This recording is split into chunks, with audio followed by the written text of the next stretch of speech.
Começamos então aqui o nosso livro Agenda Cristã, o nosso texto de hoje, número 37, Liberte Sua Alma. Traz para nós exatamente reflexões sobre as diversas situações em que nós mesmos nos escravizamos, em que nós mesmos, lamentavelmente, nos prendemos pelo fato de valorizarmos muito mais aquilo que nós temos à nossa volta aqui no mundo material do que aquilo que também se encontra à nossa volta, só que na dimensão espiritual. É muito natural que nós tenhamos essa dificuldade de nos libertarmos aqui do mundo material, de tudo aquilo que ele oferece para vivermos essencialmente, né, das questões espirituais. Nós não podemos esperar que uma criança se contente com algum objeto, algum produto, alguma experiência que diga respeito a um adulto. Então a criança ela vai querer os seus brinquedos, ela vai querer as suas amizades, vai querer ali os seus assuntos, as suas músicas, os ambientes, né, que trazem para ela a alegria, né, que ela deseja vivenciar. O adulto vai querer algo mais relacionado, né, com determinados tipos de prazeres, com determinados assuntos. Então, quando nós falamos sobre a evolução espiritual, nós nos localizamos ainda na condição daquelas crianças entrando ali na pré-adolescência, ainda presas, né, ou ainda ligadas, na verdade, às questões relacionadas com a sua idade. Então não adianta a gente querer oferecer, né, uma cultura, querer oferecer algo que seja interessante para um adulto, para esse pré-adolescente que não vai ter o seu efeito, a não ser que seja ali um pré-adolescente, uma pré-adolescente precoce. Então, dentro das questões da evolução espiritual, nós também não podemos ainda, não conseguimos ainda vivermos em função dos prazeres do espírito, dos objetivos que os espíritos desejam alcançar. A nossa condição evolutiva ainda nos coloca muito ligados a tudo aquilo que o nosso mundo material pode oferecer. Então por isso nós percebemos, né, que apesar de estarmos ali sempre rodeados com ideias, com exemplos, com informações, nós não conseguimos deixar de viver as nossas vidas aqui do mundo material, com tudo aquilo que ela pode oferecer. Mais uma vez, dos prazeres, das sensações, ainda que sejam prazeres e sensações inferiores. Como é o caso, por exemplo, de tudo aquilo que diz respeito às nossas viciações, à sensualidade, às intrigas que nós ainda criamos. Para nós isso é prazeroso. Então mostra que se nós nos contentamos ainda com esse tipo de oferta que o mundo nos traz, isso traz claramente para nós o grau evolutivo em que nós nos encontramos. Então nós conseguimos nos identificar por aquilo que nós consumimos, por aquilo que nós buscamos. E aí então nós conseguimos identificar exatamente qual é a nossa condição, que tipo de espíritos nós ainda somos. É um trabalho de autoconhecimento que nós fazemos. Conseguimos então ter uma ideia de quem exatamente nós somos e de qual é a condição em que nós ainda nos encontramos, mas conforme nós vamos aprendendo, né, e chegando a essas instruções, nós vamos então tendo uma perspectiva diferente do nosso futuro. Então nós vivemos aqui ainda presos ao mundo material porque nós mesmos nos aprisionamos, mas conseguimos vislumbrar, né, no horizonte um objetivo diferente, um destino diferente, e nós tentamos buscá-lo. Então nós queremos, mas nem sempre nos esforçamos o suficiente. Mas o fato de nós vislumbrarmos já esse futuro diferente já é para nós um passo significativo. Porque durante muito tempo nós vivíamos apenas olhando, né, aqui para nós, né, no nosso mundo, nesse nosso espaço. E não tínhamos simplesmente um destino. Não sabíamos para onde ir, não sabíamos o que fazer. aquilo que nos era oferecido vinha de uma forma ilusória, de uma forma fantasiosa, porque nós vamos alcançar o paraíso, porque nós vamos alcançar o céu. Tudo aquilo nos foi falado durante muito tempo. E aí então, hoje nós temos uma perspectiva diferente, nós nos vemos de uma forma diferente. Para a gente poder fazer uma comparação daquilo que nós éramos e daquilo que nós somos, imaginemos, né? Bom dia, Valdares. Imaginemos que nós vivemos 2, 3 séculos no passado. Naquela época, a nossa preocupação era a sobrevivência. E não apenas uma sobrevivência simples, era uma sobrevivência que fosse para nós satisfatória, né? Dentro ali dos prazeres, dentro da satisfação, do alcance dos nossos interesses. Então nós não tínhamos, né, na nossa mente uma perspectiva diferente daquilo que nós vivíamos no nosso cotidiano. Era simplesmente viver o dia a dia. Nós queríamos então os objetos, nós queríamos as sensações, nós queríamos as posições, termos a importância que poderiam nos atribuir, ou que nós mesmos nos atribuímos. Hoje nós ainda ficamos presos nisso. Todo mundo gostaria de ser importante, de ter ali uma riqueza, de viver ali as melhores e mais prazerosas sensações.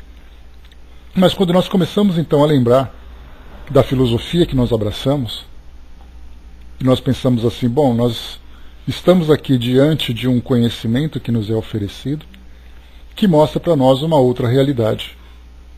Então hoje nós vivemos uma fase de transição bastante interessante.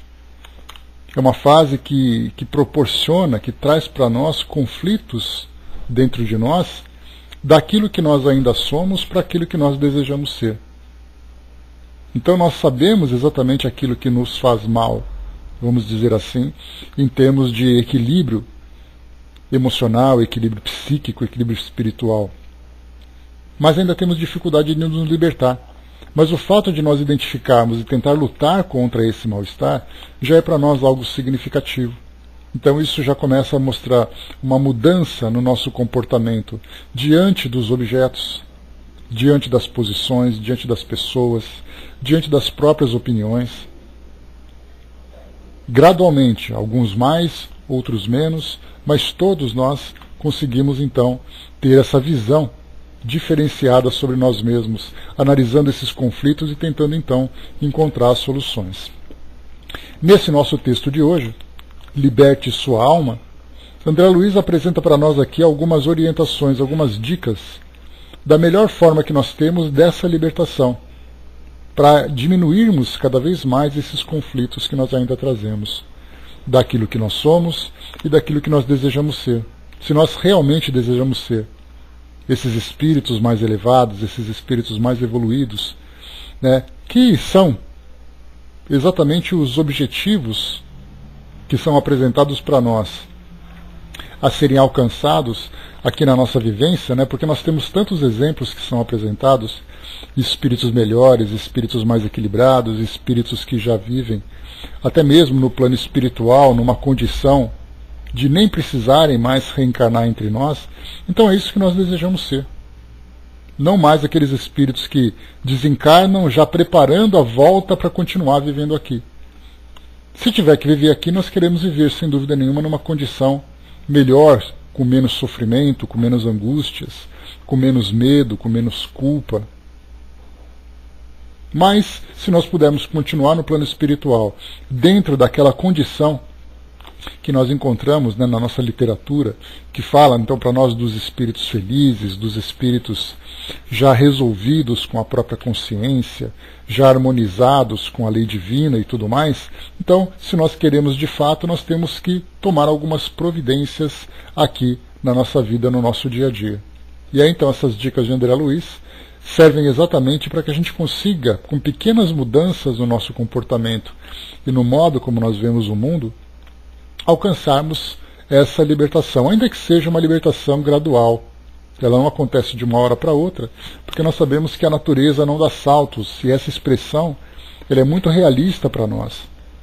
Que quando fala que a natureza não dá saltos, significa que nós não vamos nos transformar de uma hora para outra daquilo que nós somos para espíritos transformados, espíritos elevados, até porque nós compreendemos a partir dos estudos que nós desenvolvemos, que esses mesmos espíritos também passaram por fases de transformação. Não aconteceu de uma hora para outra, bastando apenas acreditar. Tiveram que lutar, passar por esses conflitos íntimos, por essas lutas íntimas de um modo muito intenso. Porque são hábitos que nós vamos deixando para trás, e esses hábitos deixados de uma hora para outra traz para nós um vazio interior muito profundo. Porque nós estávamos acostumados a viver assim. E de repente a gente opta em não mais viver. Seria mais ou menos daqueles que passam por um determinado tipo de comportamento, baseados ali nos vícios, nas tendências, por exemplo, das substâncias, da alimentação, do comportamento. Estamos tão acostumados a viver aquilo e de repente nós decidimos viver de um modo diferente. Fica assim aquela coisa, eu estou acostumado, parece que alguma coisa me puxa de volta, me arrasta de volta para aquela condição, mas eu então continuo lutando. Então nós percebemos que aqueles fantasmas ainda continuam provocando eco dentro de nós. Mas aí, conforme a gente vai intensificando cada vez mais essa transformação, esses ecos então vão silenciando. Então é exatamente essas pequenas mudanças hoje vão se transformando mais para frente em grandes mudanças. E depois nós colhemos o resultado, que é exatamente essa felicidade que nós desejamos alcançar. Não é uma felicidade daquelas que são desfrutadas, daquela que é desfrutada pelos espíritos, que chegam para nós como instrutores, mas é uma felicidade relativa à nossa condição. O fato de sermos um pouco melhores do que aquilo que nós éramos anteriormente, e esse anteriormente não significa um tempo muito distante, um comportamento que nós éramos há algumas semanas, há alguns meses, há alguns poucos anos, essa mudança já é significativa. Meus ótimos, bom dia. Liberte sua alma, então, é o texto de hoje.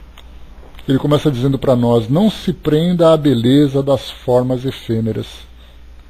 A flor passa breve. Nós temos aqui então que essa beleza das formas efêmeras, daquelas formas que são ilusórias, que o tempo naturalmente vão resolver, essas formas dizem respeito não apenas às pessoas que estão ali próximos a nós, mas também a respeito de nós mesmos. O que nós entendemos por beleza? A beleza nós sabemos que o tempo leva. Pelo menos a beleza das formas, a beleza das aparências, a beleza material. Então, quando nós começamos a viver em função da nossa vaidade, em função dos interesses da sensualidade, porque lamentavelmente nós percebemos, por exemplo, dentro dos relacionamentos afetivos, que as pessoas então vão se aproximando inicialmente por aquele interesse físico. A natureza, muitas vezes, ela acaba aparentando ser um pouco cruel porque ela nos instiga a isso. Nós buscamos aquilo que para nós representa a perfeição, aquilo que para nós representa ali as melhores sensações. Então as pessoas se aproximam pela beleza. E depois, com o passar do tempo, começam a se conhecer interiormente. E ali nós percebemos que dentro daquele vaso, que exteriormente demonstra ali uma beleza, interiormente ele traz ali muita sujeira. Então, em vez de cultivarmos a beleza exterior, essas formas efêmeras que vão se destruindo com o passar do tempo, nós devemos nos preocupar muito mais com a nossa beleza interior. É algo que parece um chavão, dentro dos estudos que nós fazemos, porque se fala muito nisso, da beleza interior, do equilíbrio interior e tudo mais, mas a beleza interior ela se reflete exatamente nas nossas melhores ações, nas nossas melhores atitudes. A paciência, a tolerância, a resignação, o equilíbrio, a coragem para as nobres realizações, todos esses elementos representam também essa beleza interior. Então sim, a beleza exterior aqui no nosso mundo hoje, ela tem ali uma representação diferente. Ela abre portas, ela atrai a atenção, ela alimenta a vaidade, alimenta o ego, alimenta o próprio egoísmo. mas como foi colocado aqui por André Luiz, a flor passa breve. Da mesma forma que a flor que nasce como um botão e depois desabrocha, ela também vai se despetalar, apenas cumprindo aquele pequeno período. Já a beleza da alma, ela é permanente, e ela vai, na verdade, se intensificando cada vez mais. Quanto maior a nossa beleza, ou quanto mais intensa e mais convicta é essa beleza, maior é a condição evolutiva que nós encontramos. A Andréa lembrou aqui, quanto mais escuto, mais leio e aprendo. Sinto-me mais longe desse estado d'alma, de um pinguinho de luz. Mas sabe o que acontece, André? Muitas vezes a gente fica preocupado com alcançar de imediato essa condição. Mas a gente tem que lembrar que nós passamos durante muito tempo sem ver, sem ler e sem aprender absolutamente nada. Tudo aquilo que era ensinado vinha de uma forma equivocada, apenas por uma questão de clientela. Porque assim que durante muito tempo as nossas escolas religiosas vivenciaram em ter adeptos, preocupadas com o número, e não com a transformação que elas seriam capazes de proporcionar. E nós vivemos nessas escolas. Nós lembramos que hoje nós temos ali uma crença diferente, valores diferentes, mas quando nós voltamos no tempo, nós percebemos que durante várias e várias existências que nós vivemos aqui no nosso mundo, nós simplesmente fazíamos parte de um rebanho que não evoluía da forma como poderia. Claro que a cada encarnação nós crescemos um pouco mais e não podemos negar que essas escolas trouxeram sua contribuição. Mas a preocupação era muito mais com uma felicidade terrena, com aquela aparência de felicidade espiritual, dificultando, na verdade, a nossa evolução. Hoje não. Hoje nós estamos escutando, estamos lendo e aprendendo, como você pôs aí, e aí então nós conseguimos já fazer um dimensionamento da distância em que nós nos encontramos de hoje até essa condição futura. Olá, João. E já começamos também a fazer planos. Durante muito tempo nós vivemos sem fazer planos nenhum. Nós vivíamos dentro daquele pragmatismo, vivendo ali o dia a dia, conforme as situações fossem acontecendo. O que a gente queria, na verdade, era viver de uma forma feliz. Porque a felicidade espiritual para nós era uma crença. Mas a realidade que nós vivíamos no nosso dia a dia era o que era o mais importante, assim como muitas vezes para nós ainda é mais importante. Passamos dias após dias tentando acordar e viver numa condição feliz. Agora não, agora a gente já consegue pensar, bom, eu vou viver agora nessa condição feliz, não tenhamos dúvida nenhuma disso, mas já pensando também em colher essa felicidade no futuro. Então esse trabalho para nós hoje é árduo. E aí então, quando nós começamos a perceber as nossas limitações, as falhas que nós ainda praticamos, isso já é um passo significativo. O despertar da consciência é um processo demorado. O despertar da consciência é um processo muito trabalhoso para você tirar a pessoa daquela condição de estagnação evolutiva, para depois ela perceber o que aconteceu com ela. Infelizmente, quando nós despertamos, vem aquele choque, aquela angústia. Pensando assim, poxa vida, olha quanto tempo eu perdi. Mas se nós lembrarmos que nós somos espíritos imortais, falamos sobre isso ontem, lá no Livro dos Espíritos, falamos sobre Deus, sobre o infinito, sobre a imortalidade, a eternidade, falamos sobre todos esses elementos, todos esses conceitos. Então quando nós despertamos e percebemos assim, olha quanto tempo eu perdi. Não. Para eu poder despertar, eu tive que passar por todas aquelas experiências, ainda que fossem experiências de espera, de sofrimento, de dor, e de repente a gente acorda.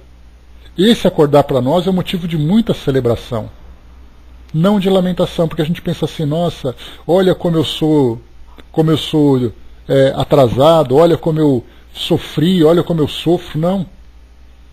A gente perceber isso agora para nós é um momento de muita alegria, porque é agora que nós vamos começar o trabalho. Durante muito tempo nós estávamos amadurecendo. Aquela planta, ela não sai, ela não cai do pé enquanto ela não amadurecer. Ela fica naquele processo de maturação, de desenvolvimento. E hoje nós conseguimos isso. E olha que interessante, estamos todos na mesma condição.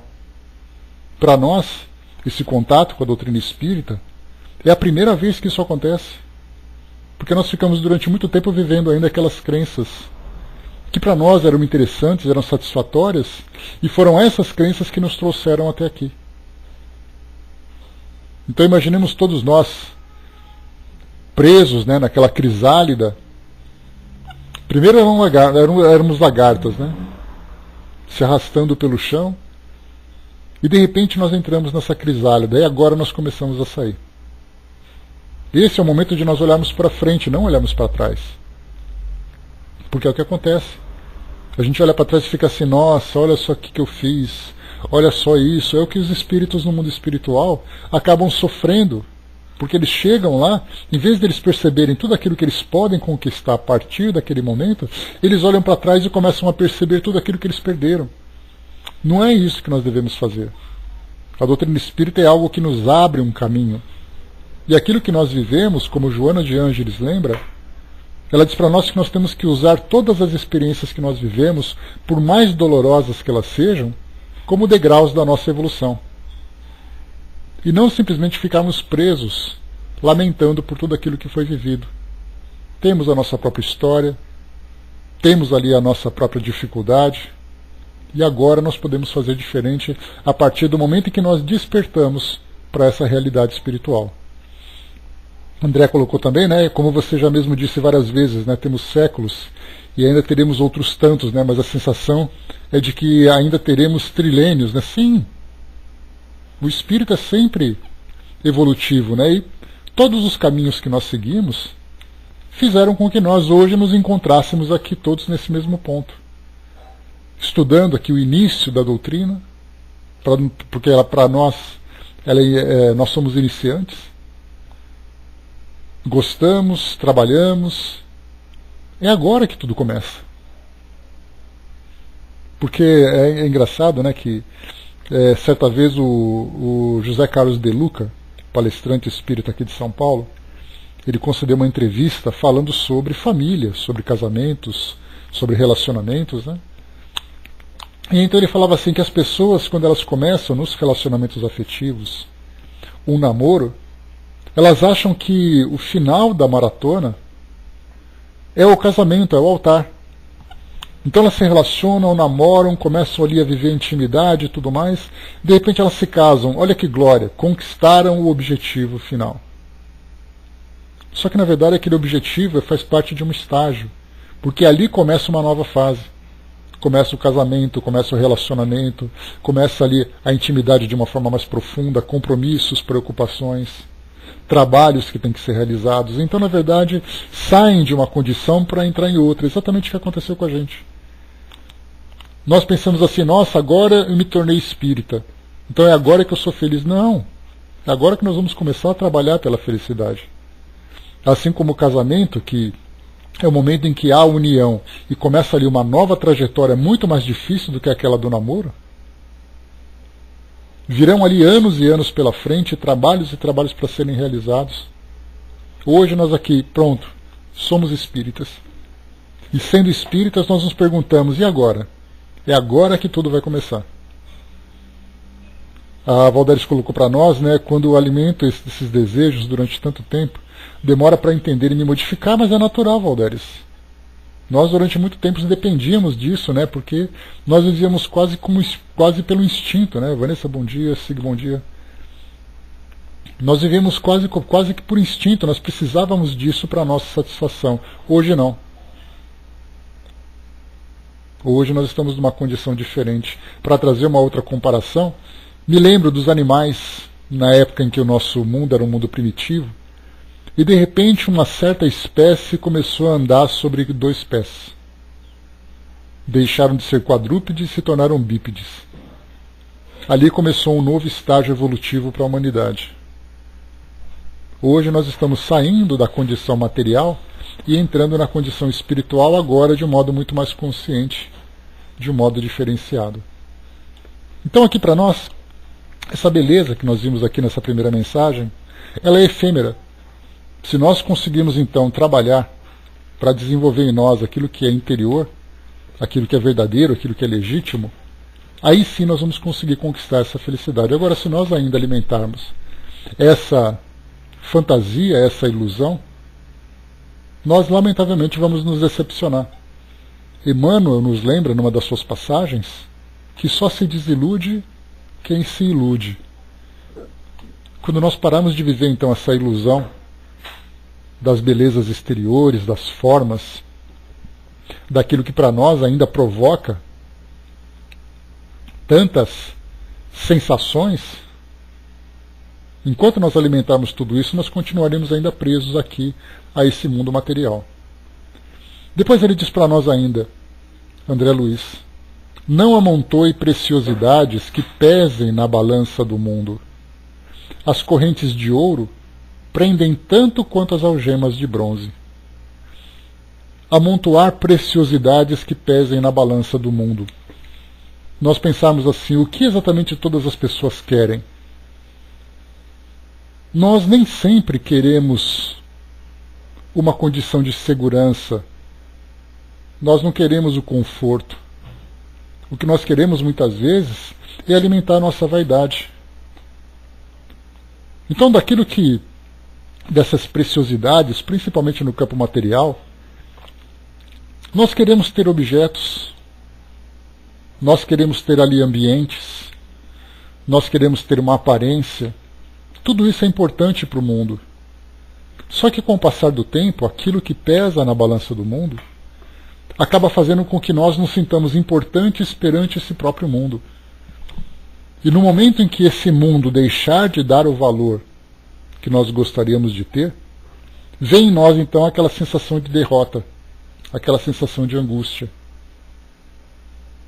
Porque se julga, se compara, se compete. É assim que o mundo ainda acaba vivendo. Então, na verdade, se nós trabalharmos apenas para termos uma segurança, a gente pega, por exemplo, aquele que foi uma referência para nós no seu modo de viver, quando pegamos Chico Xavier. Qual é exatamente a condição de vida aqui no mundo material que ele tinha? Ele tinha o seu trabalho, que desde criança ele começou a experimentar, se transformou num funcionário público, conquistado pelos seus próprios méritos, e depois teve a sua aposentadoria. Da sua aposentadoria, ele tinha o necessário para se manter. E aí então nós vemos o modo como ele se vestia, o lugar onde ele morava,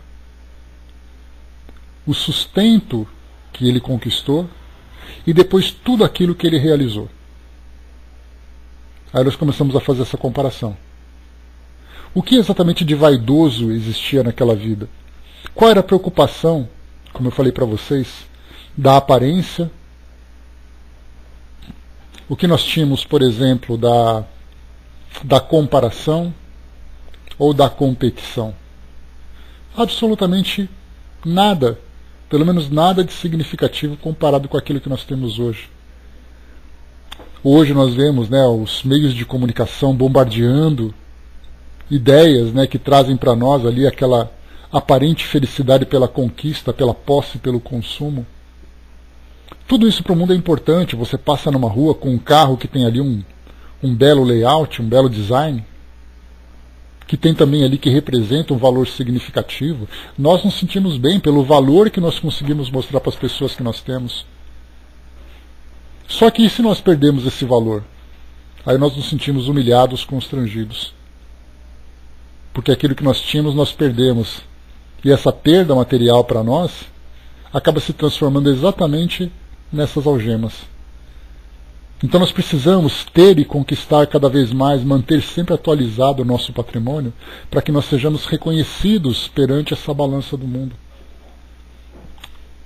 A mesma coisa acontece, né, pelas posições que nós ocupamos para conquistar esse patrimônio. Então é um diploma que não é um diploma construtivo. É um diploma que alimenta a nossa vaidade. As pessoas gostam de dizer, eu tenho essa profissão, eu faço tal coisa, para que ela seja admirada, para que ela seja invejada. Mas no fundo, se nós pensarmos sempre, né, porque a gente lembra que a nossa vida ela não é avaliada no nosso dia a dia pela nossa consciência, ela é avaliada depois no final, no resultado daquilo que nós somos capazes de conquistar. E aí então você pega ali os espíritos, né, nós pegamos ali os espíritos que chegam no mundo espiritual, como engenheiros, advogados. Então a pergunta que vai ser não é o que você era aqui no mundo material, é o que você fez com aquilo que você, com o conhecimento que você tinha. E aí nós vemos ali tantas e tantas frustrações, porque vemos médicos, engenheiros, professores, advogados, comerciantes, industriais e tantas outras profissões que simplesmente viveram em função do dia a dia. Ótimo, você conseguiu se sustentar. O que mais você fez além disso? E é aí que vem a grande diferença. E esse nosso sustento, na verdade, ele acabou se transformando nessas algemas de bronze. Se a nossa vida tem ali uma simplicidade, tem ali uma humildade, mas ele também se transforma numa corrente de ouro. Porque nós nos prendemos nessa condição. Diz aqui para nós também, além dessas conquistas materiais, diz para nós, não se escravize às opiniões da leviandade ou da ignorância. Incitatus, o cavalo de Calígula, podia comer num balde enfeitado de pérolas, mas não deixava por isso de ser um cavalo. Então, nos escravizarmos às opiniões da leviandade ou da ignorância. Quantos de nós ainda alimentamos esse tipo de opinião sobre o nosso mundo? E olha que hoje não falta estímulo para que a gente possa... Sim, tem uma passagem, né, Marion, lá do Cartas e Crônicas, que traz para nós uma história, né, de um espírito que desencarnou ali com a ideia da avareza, da riqueza e tudo mais, e no mundo espiritual acaba sofrendo demais por isso. Preparo para a morte, né? Então hoje nós temos no nosso mundo hoje tantos e tantos estímulos que nos incitam quase que irresistivelmente a emitirmos a nossa opinião. Queremos dar opinião para tudo. Não apenas para mostrar que nós estamos ali atentos àquilo que acontece, mas para podermos mostrar para o mundo que a nossa visão do mundo é a visão verdadeira. Só que quando nós começamos então a analisar qual é a qualidade das nossas opiniões, aí eu me lembro uma das passagens que nós estudamos aqui, há coisa de umas 3 ou 4 semanas, aqui mesmo no livro Agenda Cristã, aquela passagem que eu adoro, que diz assim, suas opiniões revelam o verdadeiro lugar que você ocupa no mundo. Quando nós começamos a conversar com as pessoas, e ver e ouvir aquilo que as pessoas emitem de opiniões sobre tudo aquilo que acontece hoje, na nossa sociedade, no meio político, no meio econômico, nos relacionamentos e tudo mais. E quando nós começamos a nos autoanalisar sobre as opiniões que nós emitimos sobre esses mesmos assuntos, nós vemos que existe muito pouco de beleza naquilo que existe dentro de nós. Ou seja, nesse conteúdo moral que se reflete naquilo que nós emitimos de opinião, de comentários, de críticas e tudo mais, dá para perceber o quão inferiores nós ainda somos. Dentro dessa época em que nós temos a tecnologia a nosso favor, né, favorecendo ali a comunicação, a interação entre as pessoas, criando um ambiente social que durante muito tempo, né, aliás, durante todo esse tempo a humanidade nunca vivenciou. Nós vivemos uma época tecnológica, né, que traz para nós uma forma de viver muito diferente daquilo que nós vivíamos. Então a facilidade com que nós influenciamos e somos influenciados pelas pessoas. Então o que mostra para nós que essas opiniões também nos escravizam tanto quanto o patrimônio que nós desejamos conquistar. Mas isso não significa nenhuma beleza interior, como foi o primeiro item que nós ali vimos. Calígula, aliás, Incitatus, como foi trazido para nós aqui, comia num balde enfeitado de pérolas, conforme conta a história. Era um cavalo que tinha uma posição dentro do ministério de Calígula, de tão desequilibrado que esse imperador foi. O cavalo dele fazia parte desse grupo de nobres. Comia então nesse balde enfeitado de pérolas, mas ele não deixava por isso de ser um cavalo. Então as nossas opiniões da leviandade ou da ignorância também nos escravizam e simplesmente mostram aquilo que existe dentro de nós. E aí então nós temos que começar a fazer uma avaliação. Quando nós temos aquela passagem que diz assim que aquele que mais ouve é aquele que menos fala, ou aquele que fala demais é aquele que menos ouve, é uma realidade. Que nós queremos falar tanto sobre tudo aquilo que acontece no nosso mundo e não nos preocupamos com a qualidade daquilo que nós falamos. E nós vamos então nos escravizando cada vez mais. Mas eu era uma pessoa tão boa, espíritos dizem, né, quando chegam no plano espiritual, porque eu frequentava o centro espírita, porque eu participava do trabalho de qualidade, de caridade e tudo mais. Mas e no dia a dia, como era essa pessoa? Naquilo que ela falava, naquilo que ela pensava? Mostrava exatamente o contrário. Tudo que fazia botava defeito, tudo que fazia criticava, apontava, incitava nas pessoas aquele sentimento negativo. Roubava a tranquilidade dos outros, vocês se lembram disso quando nós estudamos o nosso Vinha de Luz?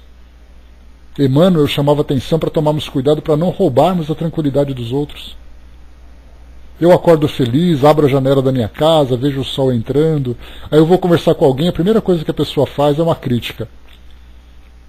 Ela acaba de roubar a minha tranquilidade. E quantas vezes nós roubamos a tranquilidade uns dos outros? E se nós não fizermos isso, já que todo mundo faz, nós nos sentimos estranhos. Todo mundo fala mal, todo mundo critica, acontece uma coisa, passa na televisão, alguém foi preso, alguém foi denunciado, alguém cometeu um erro, nós temos a necessidade de apontar aquele erro, como se nós não tivéssemos erro nenhum para ser apontado. Então nós temos que pensar bastante sobre isso. Não nos escravizarmos a essas opiniões, da leviandade e da ignorância. Pati colocou, né? Quantos ainda hoje estão enfeitando seus animaizinhos com pérolas? E é o que mais acontece hoje, né, Pati? Diante dessa mudança que nós encontramos hoje no nosso mundo, em que as pessoas estão se isolando e se prendendo e se apegando cada vez mais aos animais de estimação, elas valorizam muito mais a relação com os animais do que a relação com as pessoas. Porque elas dizem assim, eu prefiro o meu bichinho do que prefiro as pessoas. Na verdade, você está se isolando tanto quanto as pessoas estão se isolando por falta de compatibilidade, que significa respeito, amor, paciência, tolerância. Então as pessoas vão se isolando. No fundo, são vazios existenciais e falta de confiança, sim. Vamos acelerar um pouquinho. Não alimente a avidez da posse. A casa dos numismatas vive repleta de moedas que serviram a milhões e cujos donos desapareceram. Interessante, né, quando ele fala casa de numismatas, que são os colecionadores de moedas, né? Então tem notas, moedas, álbuns e tudo mais. Vemos ali os museus que trazem para nós também aquelas exposições de numismática. E aí nós nos perguntamos assim, quem eram os donos dessas moedas? Moedas que têm décadas de história, moedas que têm séculos, moedas que têm milênios de história. Por quantas mãos e por quantos bolsos e carteiras essas moedas passaram? As moedas estão nos museus. Os donos desapareceram. E o que os donos fizeram com essas moedas? De que forma que elas foram utilizadas? Essa ideia dessa mensagem, dessa passagem aqui para nós, que fala sobre o alimento da avidez da posse, da ganância, da avareza. E quando se fala sobre o papel da moeda, durante a nossa história, que ele vai transitando, com exceção das moedas, do papel moeda, né? Ivan, bom dia, dona Miriam. do papel moeda, que ele acaba se desgastando, né, e rasga e é jogado fora e tudo mais, pensemos nas moedas e também nos objetos de valor, nos objetos de ouro. Por quantas pessoas esses objetos passaram? E o que exatamente ele representou para cada uma delas? Será que essa moeda foi utilizada para algo produtivo? Ou foi simplesmente para a satisfação de um prazer? E foi um prazer momentâneo, porque no momento em que essa moeda foi devolvida ou foi repassada, já não pertencia mais a ele. Ficou apenas aquela sensação. O que representou aquela sensação?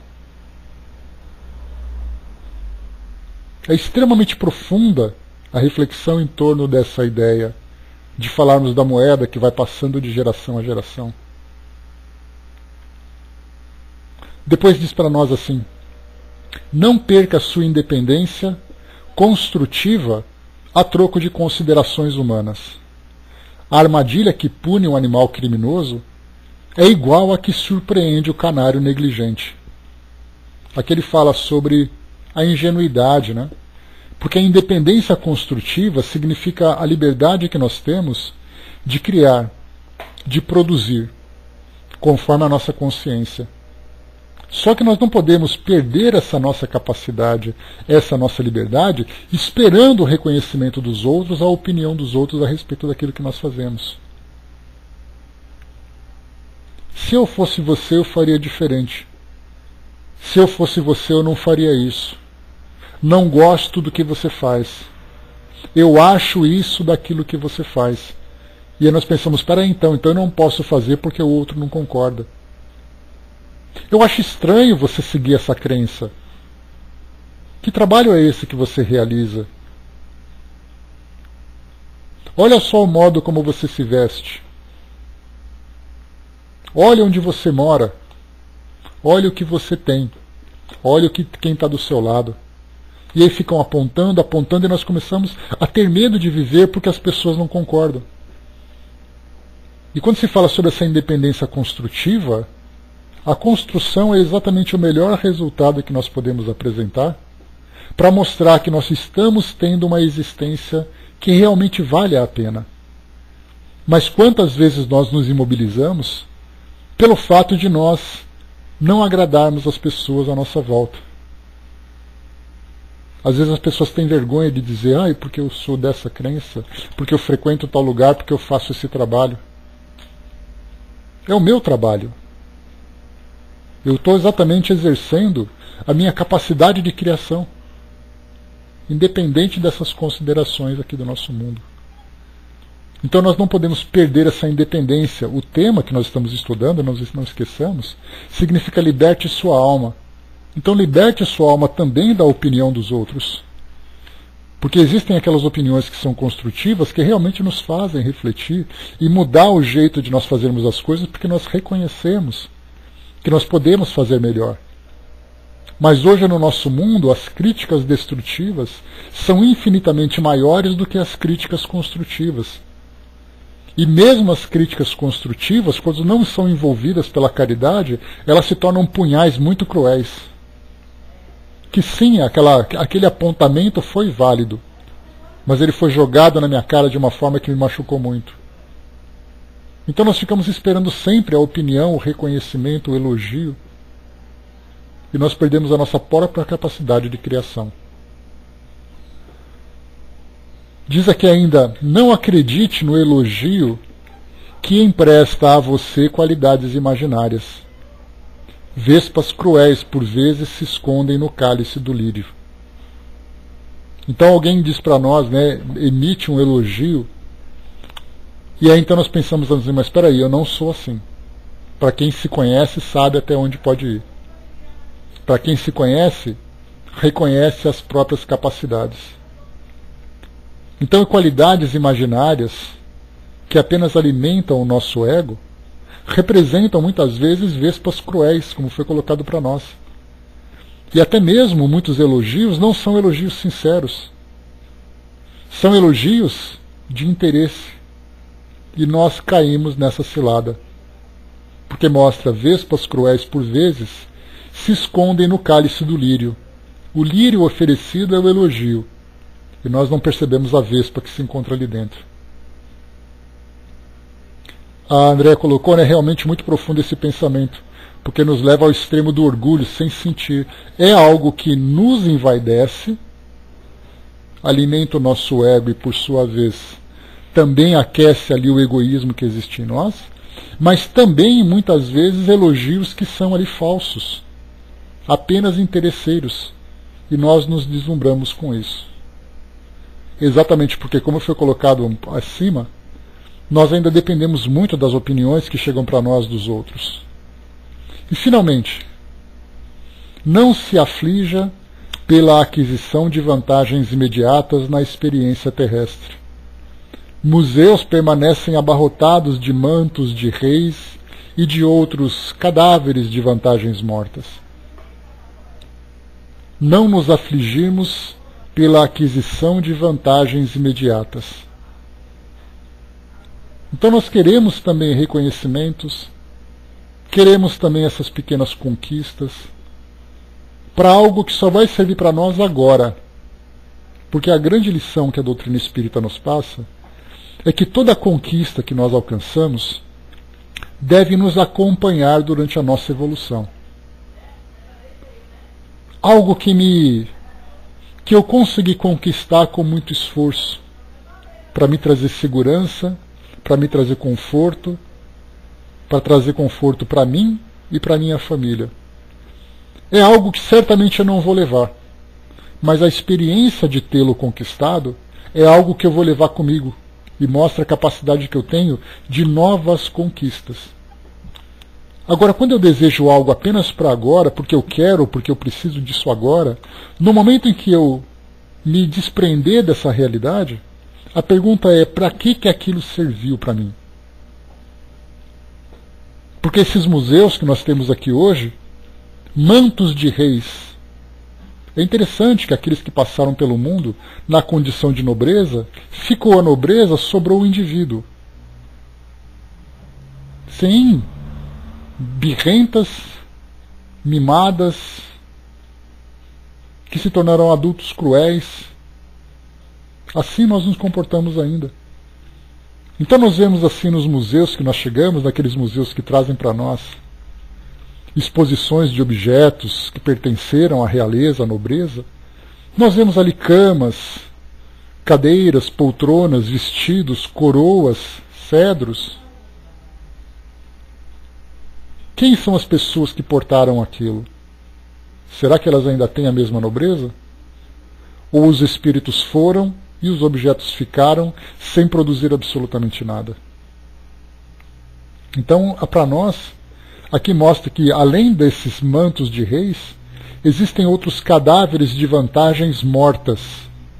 Uma vantagem que nós queríamos naquele momento, pela influência, pela posse, mas que simplesmente ficaram no tempo, porque nós seguimos e aquilo não nos acompanhou. Porque nós seguimos, nós avançamos, e aquilo que para nós era importante naquele momento, simplesmente se perdeu no tempo. Então, quer dizer, a mensagem de hoje, então, para finalizarmos, liberte sua alma, mostra tudo aquilo que nos prende ainda a esse mundo material. A importância que nós damos para aquilo que nós temos hoje e a importância daquilo que nós alcançaremos futuramente. Essa é a grande mensagem, então, que André Luiz traz para nós, para fazer com que nós façamos uma profunda avaliação daquilo que nós hoje, né, vivemos no nosso cotidiano, no nosso dia a dia. Então, pessoal, fechando por aqui esse nosso encontro de hoje, temos aqui então a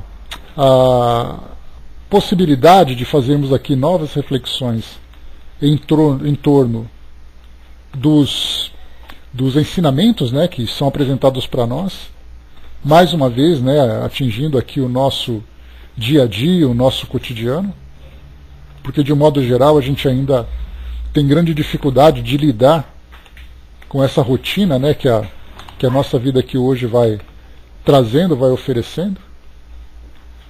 Mas essas dicas, né, são sempre bastante oportunas. Aliás, esse livro Agenda Cristã, ele é repleto desses ensinamentos, né? A cada dia a cada mensagem que a gente vai lendo, toca em alguma situação que diz respeito ao nosso dia a dia. E, sem dúvida nenhuma, nós sempre teremos ali algo para refletir. E, mais uma vez, lembrando aquilo que foi falado no início, hoje abrimos os olhos. Então, mais uma vez, né, Andréa, não lamentemos aquilo que ficou, mas comecemos então a fazer planos para aquilo que nós conseguimos hoje ver lá na frente daquilo que abre diante de nós. Né? Sem dúvida, é muita coisa para a gente reaprender, aprender e reaprender também. Então, fechando por aqui o nosso encontro de hoje.